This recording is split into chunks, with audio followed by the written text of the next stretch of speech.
नवरात्रि का चौथा दिन है। मैं व्रत हूं, तो मैं मां की स्तुति से शुरू करना चाहती हूं। या देवी सर्वभूतेषु शक्ति रूपेण संस्थिता नमस्तस्यै नमस्तस्यै नमस्तस्यै नमो नमः। सर्वमंगल मांगल्ये शिवे सर्वार्थ साधिके शरणे त्र्यंबके गौरी नारायण नमोस्तुते। मेरे साथ कहिए जय माता दी, जय माता दी, जय माता दी। मैं उपस्थित सभी नेतागण को यहाँ पे मैं उनका स्वागत करना चाहती हूँ। श्री भूपेश बघेल जी, श्री अजय कुमार लल्लू जी, श्रीमती आराधना मिश्रा मोना जी, श्री दीपेंद्र हुडा जी, श्री प्रमोद तिवारी जी, श्री सलमान खुर्शीद जी, श्री पीएल पुनिया जी, राजेश मिश्रा जी, अजय राय जी, श्री इमरान प्रतापगढ़ी जी, प्रदीप माथुर जी, विवेक बंसल जी, प्रदीप जैन आदित्य जी, दीपक सिंह एमएलसी जी, जितेंद्र सिंह एक्सएमपी, कमल किशोर कमांडो जी, किशोरीलाल शर्मा जी, मोहम्मद मुकीम जी, नदीम जावेद जी, राकेश सचान जी, सुप्रिया श्रीनेत जी, सोहेल अंसारी जी, जफर अली नकवी जी, पंकज मलिक जी, ब्रिजलाल खाबरी जी, श्री अनुग्रह नारायण सिंह जी, उपस्थित प्रदेश कांग्रेस के कमेटी के पदाधिकारी, फ्रंटल विभाग प्रकोष्ठ के पदाधिकारी, सभी जिला शहर अध्यक्ष, युवा, किसान, महिला और मीडिया के मेरे साथी, आप सबका इस सभा में बहुत बहुत स्वागत। जैसे मैंने कहा, नवरात्रि चल रही है।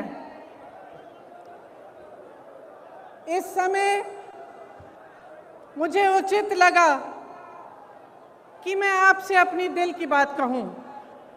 जो सच्चाई मैंने उत्तर प्रदेश में पिछले 2 सालों से देखी है, जब से मैं यहाँ पे काम कर रही हूँ, वो सच्चाई मैं आपके सामने रखना चाहती हूँ। शुरू में जब मैंने यहाँ काम करना शुरू किया तो एक घटना हुई यहाँ से कुछ ही दूर सोनभद्र में। इस घटना में 13 आदिवासी खेत में काम कर रहे थे। जब पुलिस प्रशासन की सहमति से कुछ लोग उनकी ज़मीन लेने की कोशिश कर रहे थे, वो लोग आए, ट्रैक्टर जीप लेके आए और उन्होंने मारपीट की, गोली चलाई और 13 आदिवासियों को शहीद किया। सोनभद्र में नरसंहार हुआ। जब मैं उनसे मिलने गई तो मेरे मन में एक बात बहुत स्पष्ट मुझे लगी। जिस परिवार के पास मैं जा रही थी, वे कह रहे थे हमें मुआवजा नहीं चाहिए, हमें पैसा नहीं चाहिए किसी सरकार का, हमें न्याय चाहिए। लेकिन दीदी, हमें न्याय की उम्मीद नहीं है। उसके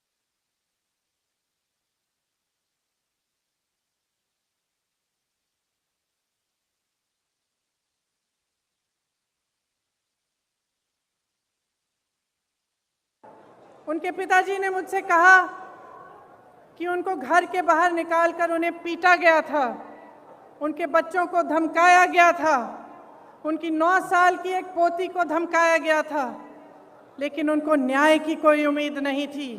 वे सिर्फ न्याय चाहते थे, लेकिन न्याय की उम्मीद नहीं थी उन्हें। उन मामलों में भी भाजपा के एक पूर्व विधायक, भाजपा के एक प्रधान के बेटे, भाजपा के एक कार्यकर्ता, तीनों मामलों में वे इन्वॉल्व थे। उसके बाद कोरोना हुआ। कोरोना के समय जहां जहां से रिपोर्ट आई, वहां से वही रिपोर्ट आई कि जनता त्रस्त है, परेशान है और सरकार मदद के बजाय आक्रामक हो गई है। जो भी सुविधाएं थी, अगर कोई कहता था कि मेरे पास सुविधा नहीं है, मेरे पास ऑक्सीजन नहीं है, कोई अस्पताल ने कह दिया कि ऑक्सीजन खत्म हो रहा है, तो सरकार उन पर आक्रमण कर रही थी। उनको न्याय की उम्मीद नहीं थी, उनको ये उम्मीद नहीं थी कि ये सरकार संकट के समय उनकी मदद करेगी। उसके बाद हाथरस का हादसा हुआ, जिसमें आप सब ने देखा कि सरकार ने अपराधियों पर आक्रमण नहीं किया, सरकार ने अपराधियों को नहीं रोका, सरकार ने परिवार के सदस्यों को अपनी बेटी को की चिता जलाने से रोका। उनको ले भी नहीं गए साथ, पुलिस प्रशासन ने चिता जला दी। उस परिवार ने भी मुझे कहा कि दीदी हमको न्याय चाहिए, लेकिन न्याय की हम उम्मीद नहीं रख सकते। आज लखीमपुर खेरी में जो हुआ, पिछले हफ्ते से हम देख रहे हैं। इस देश के गृह राज्य मंत्री के बेटे ने अपनी गाड़ी के नीचे, अपनी जीप के नीचे 6 किसानों को निर्ममता से कुचल दिया और सब परिवार, 6 के 6 परिवार ये कहते हैं कि हमें पैसे नहीं चाहिए, हमें मुआवजा नहीं चाहिए, हमें न्याय चाहिए। लेकिन हमें न्याय दिलवाने वाला इस सरकार में हमें नहीं दिख रहा है। आपने देखा कि सरकार पूरी तरह से उस मंत्री और उस मंत्री के बेटे के बचत में लगी रही। पुलिस और प्रशासन विपक्ष के नेताओं को रोकने में लगी थी। जब मैंने रात में वहां जाने की कोशिश की, तब हर सड़क पे पुलिस थी, मुझे रोकने की कोशिश की। तमाम पुलिस के घेरे थे, नाकाबंदियां थी। जो परिवार है, पीड़ित परिवार है, उनके घरों में उन्हें नजरबंद किया गया, लेकिन अपराधी को पकड़ने के लिए एक भी पुलिस वाला नहीं निकला। अपराधी के घर में उन्होंने निमंत्रण भेजा कि आप आकर हमसे बात करिए। आपने किसी भी देश में, दुनिया के किसी भी देश में या इस देश के इतिहास में आपने कभी ऐसा देखा है कि एक आदमी 6 किसानों को कुचल दे, 6 लोगों की हत्या कर दे और उसको पुलिस निमंत्रण दे रही है कि आइए हमसे बात करिए? आपने कहीं ये देखा है? बताइए। कभी भी इस देश और इस दुनिया के इतिहास में ऐसा नहीं हुआ होगा। यहाँ के मुख्यमंत्री मंच पे बैठे हुए उस मंत्री का बचाव कर रहे हैं जिसके बेटे ने ऐसा काम किया है। जो प्रधानमंत्री लखनऊ आ सकते थे प्रदर्शन को देखने के लिए, उत्तर प्रदेश के प्रदर्शन को देखने के लिए, आजादी के प्रदर्शन को देखने के लिए, वो 2 घंटे की दूरी पर लखीमपुर खेरी नहीं जा सकते थे उन किसानों के हाथ पकड़ने के लिए, उनके आंसू पोंछने के लिए। ये आजादी किसने दी? जिस आजादी का महोत्सव मना रहे हैं, अमृत उत्सव मना रहे हैं, ये आजादी हमें किसने दी है? ये आजादी हमें किसानों ने दी है, किसान के बेटे ने दी है। इस देश को किसान ने सींचा है। किसान का बेटा हमारी सीमाओं पर खड़ा है आज भी। ये किसान के बेटे हैं जो हमारी सुरक्षा कर रहे हैं, हमारी सीमाओं पे इस देश की आजादी को निर्भर रख रहे हैं। ये देश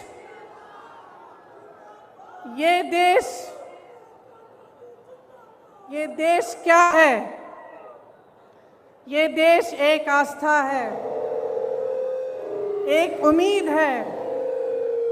इसी न्याय की उम्मीद पर इस देश को आज़ादी मिली।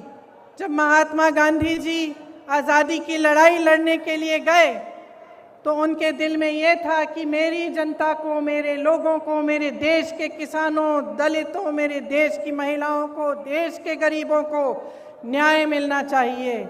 न्याय पर हमारा संविधान आधारित है, लेकिन इस देश में न्याय की उम्मीद सब छोड़ चुके हैं। तो मैं आपसे कहना चाहती हूं कि जब लखीमपुर खेरी में मैं शहीद नक्षत्र सिंह जी के घर गई, उन्होंने मुझे बताया कि उनका बेटा सीमा सुरक्षा बल में दाखिल हुआ है। जब मैं अगले परिवार से मिलने गई तो मुझे बताया गया कि उनके तमाम भाई बहन सेना में देश की सुरक्षा करते हैं। जब मैं रमन कश्यप पत्रकार के घर गई, मुझे बताया गया कि उनको काम करते करते मारा गया, उनको जीप के नीचे कुचला गया क्योंकि वो वीडियो ले रहे थे, सच्चाई दिखाना चाह रहे थे। सारे परिवारों ने यही कहा कि हमें न्याय मिलने की उम्मीद नहीं है। तो अगर हमारे देश में कोई कुचला जाता है, किसी के प्रति हिंसा होती है, किसी पर अत्याचार होता है और उसको न्याय मिलने की उम्मीद नहीं होती, तो किसके पास जाएगा?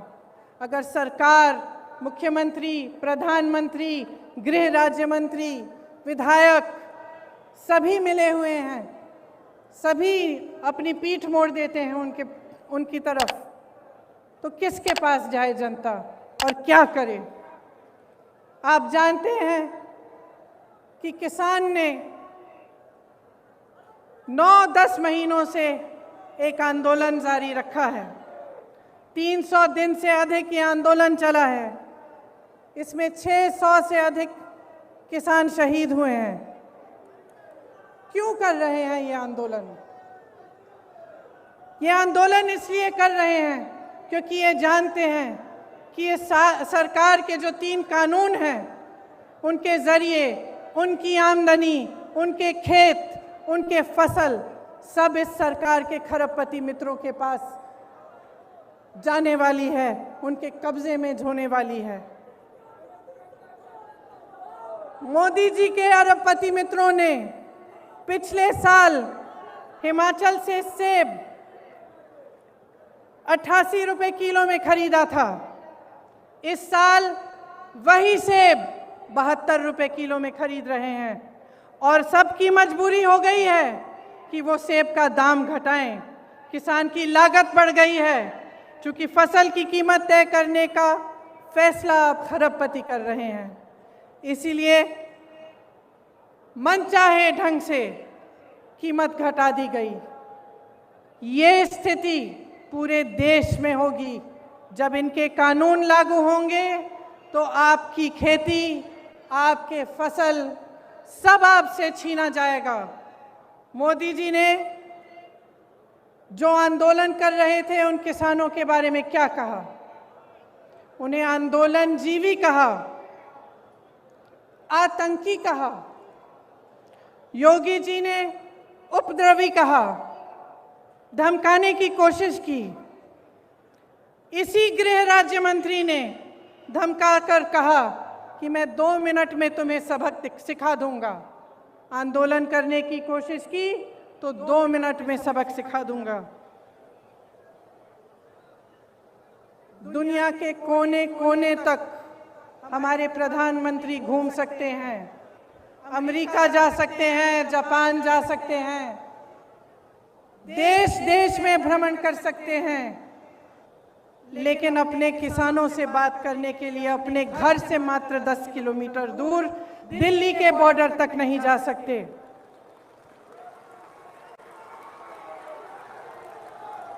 अपने आप को गंगा पुत्र कहने वाले हमारे प्रधानमंत्री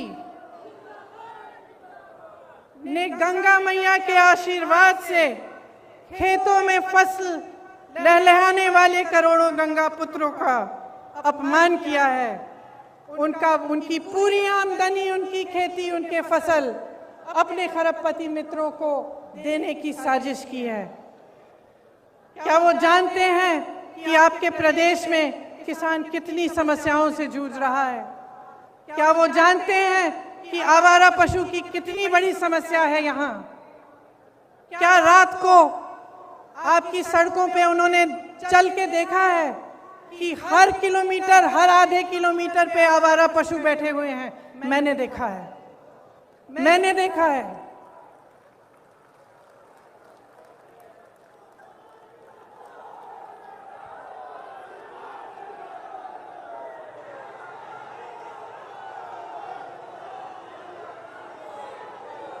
किसानों की बिजली के दाम 3 बार बढ़ा चुके हैं।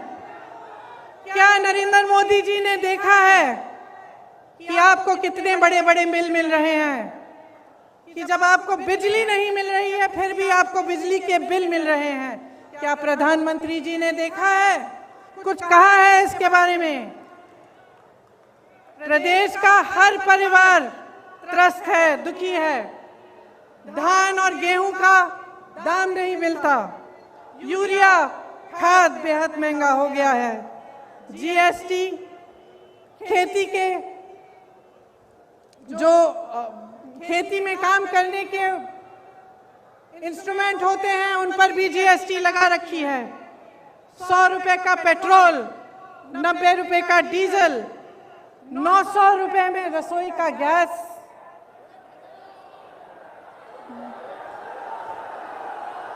एक 1000 रुपए में रसोई का गैस। 23 करोड़ लोग गरीबी रेखा से नीचे चले गए हैं। कोयला खत्म हो रहा है। बेरोजगारी चरम पे है। जहां जहां जाओ बेरोजगार युवा मिलते हैं। परसों मैं लखनऊ की एक बस्ती में गई। मैं इसलिए गई थी क्योंकि योगी जी ने एक ऐसे शब्द इस्तेमाल किए सफाई कर्मचारियों के प्रति, मेरी बहनों के प्रति, जो रोज सुबह अपने घर में झाड़ू मारती हैं, जो सफाई करते हैं, हमारे देश, हमारी शहरों को साफ रखते हैं, उनके प्रति उन्होंने अब शब्द कहे। तो मैं एक बस्ती में गई वाल्मीकि मंदिर में झाड़ू लगाने के लिए और उन सब से बात करने के लिए जो इस काम को अपनी आमदनी के लिए, अपने बच्चों को पढ़ाने के लिए करते हैं। उन सब ने मुझे बताया, मैं घर गई, घर गई, एक घर से दूसरे घर गई, हर घर में मुझे बताया, अपने युवा बच्चे मेरे सामने लाए। किसी ने एमए किया था, किसी ने बीए किया था, किसी ने आईटीआई किया था, किसी के पास नौकरी नहीं थी, किसी एक का रोजगार नहीं था। और जो रोजगार कर रहे थे, जो सफाई कर्मचारी थे, उनका वेतन महीनों से नहीं बढ़ाया गया था। दुखी है जनता, त्रस्त है, नाराज भी है और नाराज होना चाहिए, क्योंकि जिस समय आप इन परेशानियों से गुजर रहे हैं, आप संघर्ष कर रहे हैं, उसी समय प्रधानमंत्री जी के खरबपति मित्र करोड़ों रुपए कमा रहे हैं। 1000 करोड़ रुपए से ज्यादा दिन में कमाते हैं और आपकी आमदनी एकदम बंद है। कोरोना के समय तमाम छोटे बिजनेस, छोटे व्यापारी, तमाम लोगों को अपने काम बंद करने पड़े, अपनी दुकानें बंद करनी पड़ी, अपने व्यापार बंद करने पड़े। क्या सरकार ने कोई राहत दी? कोई राहत नहीं मिली। सिर्फ आपको प्रताड़ित किया। कभी जीएसटी, कभी नोटबंदी, कभी कुछ और। सब देशों में, इस पूरी दुनिया में, सब देशों में जहां जहां कोरोना की मार पड़ी, सरकार ने राहत दी, लेकिन आपको कोई राहत नहीं मिली। देश के हवाई अड्डों, देश की रेलवे, तमाम पीएसयू इनके खरबपति मित्रों को सौंपी गई हैं।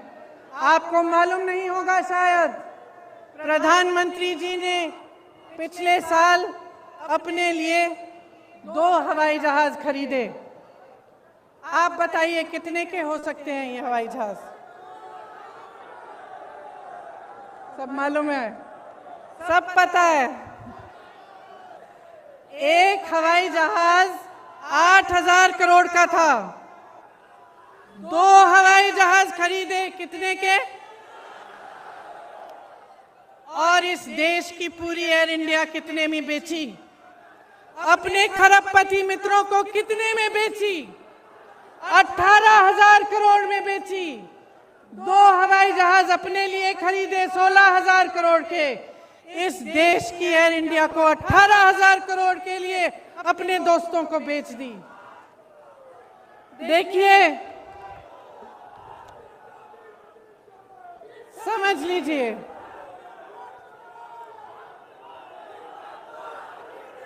समझ लीजिए, जब जब मैं बात करती हूं लोगों से,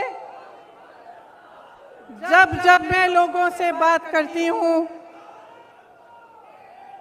एक बात उभरती है कि हाँ, कुछ हो नहीं रहा है, कमाई नहीं है, रोजगार नहीं है, किसान त्रस्त है, नदियों के पास रहने वाला निषाद त्रस्त है, दलित त्रस्त है, महिला त्रस्त है, सब त्रस्त है। लेकिन दीदी, एक बात है कि मीडिया में बहुत आता है कि हम सुरक्षित हैं। तो मैं पूछना चाहती हूं कि क्या आपको सच्चाई दिख नहीं रही है? इस देश में सिर्फ 2 तरह के लोग सुरक्षित हैं आज। एक, जो भाजपा का सत्ताधारी नेता है वो, और दूसरा जो उसका खरबपति मित्र है। सिर्फ 2 तरह के लोग सुरक्षित हैं। इस देश में कोई धर्म का व्यक्ति सुरक्षित नहीं है, किसी भी जाति का व्यक्ति सुरक्षित नहीं है। इस देश में ना मजदूर सुरक्षित है, ना मल्ला सुरक्षित है, ना निषाद सुरक्षित है, ना दलित सुरक्षित है, ना गरीब सुरक्षित है, ना अल्पसंख्यक सुरक्षित है, ना मेरी महिला बहनें सुरक्षित हैं। इस देश में सिर्फ प्रधानमंत्री, उनके मंत्रिमंडल के लोग, उनकी पार्टी के लोग जो सत्ता में हैं वो सुरक्षित हैं, और उनके जितने भी खरबपति अमीर मित्र हैं वो सुरक्षित हैं। इस बात को सही ढंग से पहचानिए। ये देश नष्ट हो रहा है, इस बात को पहचानिए। जितने भी इश्तेहार बस स्टैंडों पे लग रहे हैं, बड़ी बड़ी होर्डिंग्स लग रही हैं, इनके पीछे जो सच्चाई है आप जानते हैं। आप जी रहे हैं उस सच्चाई को, आपका अनुभव है। आप बताइए, आपको फसल का दाम मिलता है? गैस सिलेंडर मिलता है आपको? भर पाती हैं आप? आपके बच्चों को रोजगार मिलता है? तो सच्चाई क्या है? और इस सच्चाई को बोलने से लोग डर क्यों रहे हैं? किस चीज से भय है? क्या हो जाएगा? समय आ गया है, चुनाव की बात नहीं है, अब देश की बात है।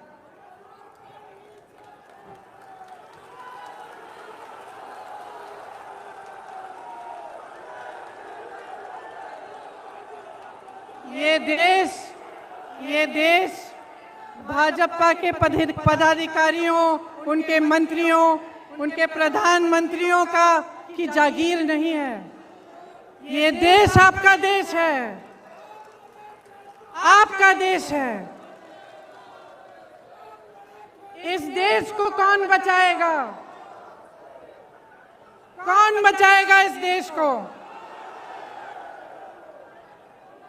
अगर आप जागरूक नहीं बनेंगे, समझदार नहीं बनेंगे, आप इनकी राजनीति में उलझे रहेंगे, तो आप ना अपने देश को बचा पाएंगे, ना अपने आप को बचा पाएंगे। आप किसान हो, इस देश की आत्मा हो। जितने भी मंच पे नेता बैठे हैं उनको आपने बनाया है, आपकी मेहनत ने बनाया है इस देश को, ये कभी मत भूलिए। जो आपको आंदोलनकारी कहते हैं, जो आपको आतंकवादी कहते हैं, उनको न्याय देने के लिए मजबूर करिए। कांग्रेस के जितने भी कार्यकर्ता यहाँ हैं, किसी से नहीं डरते हैं, किसी से नहीं डरते हैं हम। हमें जेल में डालिए, हमें मारिए, हमें कुछ भी कर लीजिए, हम लड़ते रहेंगे, लड़ते रहेंगे, लड़ते रहेंगे जब तक वो गृह राज्य मंत्री आपका इस्तीफा नहीं देगा। तब तक हम लड़ते रहेंगे, हम हिलेंगे नहीं, हम हटेंगे नहीं। हम कांग्रेस के कार्यकर्ता हैं। हमारी पार्टी ने इस देश की आजादी की लड़ाई लड़ी है। हमें कोई चुप नहीं कर सकता, हमें कोई रोक नहीं सकता। और जितने भी लोग मेरी बातों को सुन रहे हैं, चाहे आप यहाँ मौजूद हैं, चाहे आप टीवी पे देख रहे हैं, अपने अंतर्मन में झांकिए, अपने अंतर्मन में झांकिए और अपने आप से सिर्फ एक सवाल पूछिए, सिर्फ एक सवाल पूछिए कि जब से ये सरकार आई है, इन पिछले 7 सालों में क्या आपके जीवन में तरक्की आई है कि नहीं? क्या विकास आपके द्वार पे आया है कि नहीं? जो वचन आपसे किए थे वो निभाए गए हैं कि नहीं? सिर्फ ये एक सवाल पूछ लीजिए और अपने ही मन में ईमानदारी से इस सवाल का जवाब दीजिए। और अगर इस सवाल का जवाब यही है कि आपके जीवन में तरक्की नहीं हुई, तो आ जाइए, मेरे साथ खड़े होइए, कंधे से कंधा लगाइए और लड़िए। बदलिए सरकार को, परिवर्तन लाइए, अपने प्रदेश को बदलिए, क्योंकि मैं तब तक नहीं रुकूंगी जब तक यहाँ पर परिवर्तन आए। मैं आप सबको बहुत बहुत धन्यवाद देना चाहती हूँ कि आप यहाँ आए, इतनी धूप में मेरा इंतजार किया। आप सबको नवरात्रि की बहुत बहुत शुभकामनाएं। जय माता दी, जय हिंद, जय किसान, जय किसान, जय जवान, जय किसान, जय जवान, जय हिंद, जय हिंद, जय हिंद, जय हिंद, जय हिंद, जय हिंद।